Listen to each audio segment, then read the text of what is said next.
We want to revisit, like I said, what is the whole reason of curriculum design? Because up until this point, we've really been doing the foundational work of the curriculum design process. It comes back to this that we talked about at the very first opening workshop.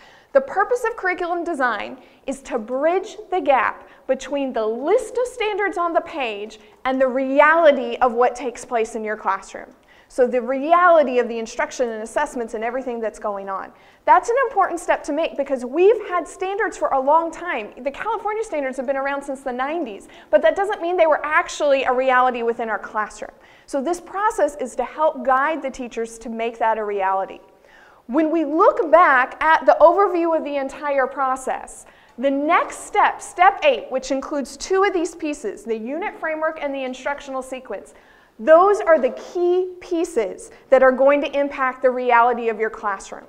So everything up to this point was really important because it was the foundational framework, and we needed to take time to understand what was in the standards and how that might impact the classroom.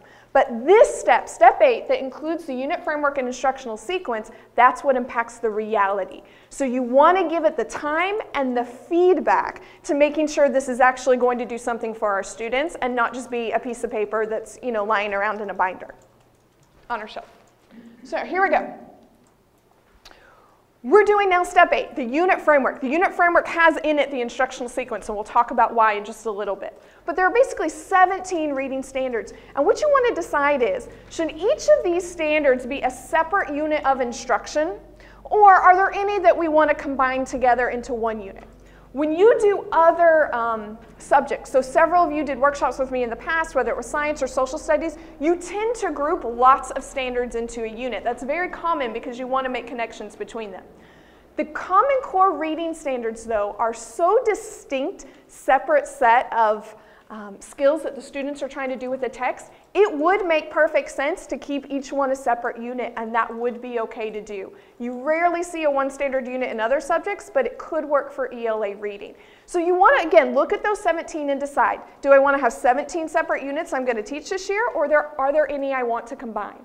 Some people choose to combine the common one from literature and informational into one unit. So if I'm asking and answering questions, that's standard number 1, I might take both the literature standard and the informational standard and put those together. That might be a common way to combine it. Other people would keep them separate and just teach those 2 units back to back.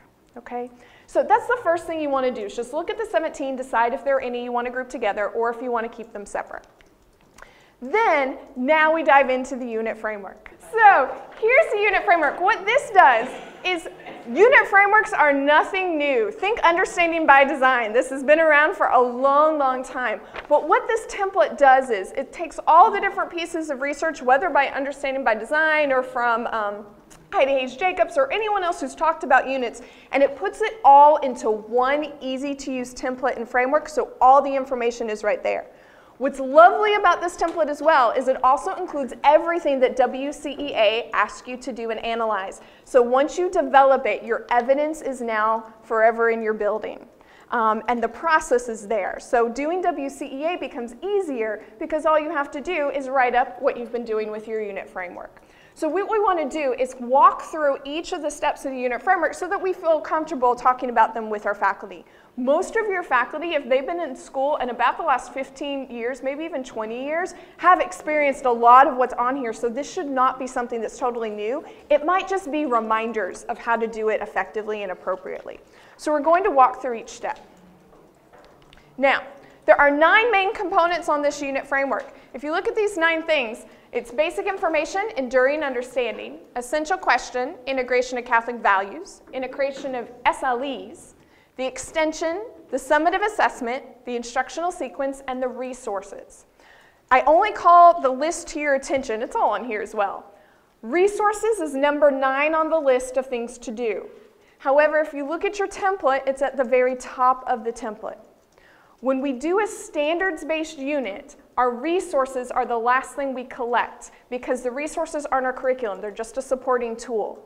But the reason that it's at the very top of my template is because when I go to teach it, what's the first thing I need to go grab? My resources. So they're at the very top. I only call that to your attention because teachers, they see it at the top and they want to jump and go start, filling that in first. And that really should be the last thing that they talk about in the school.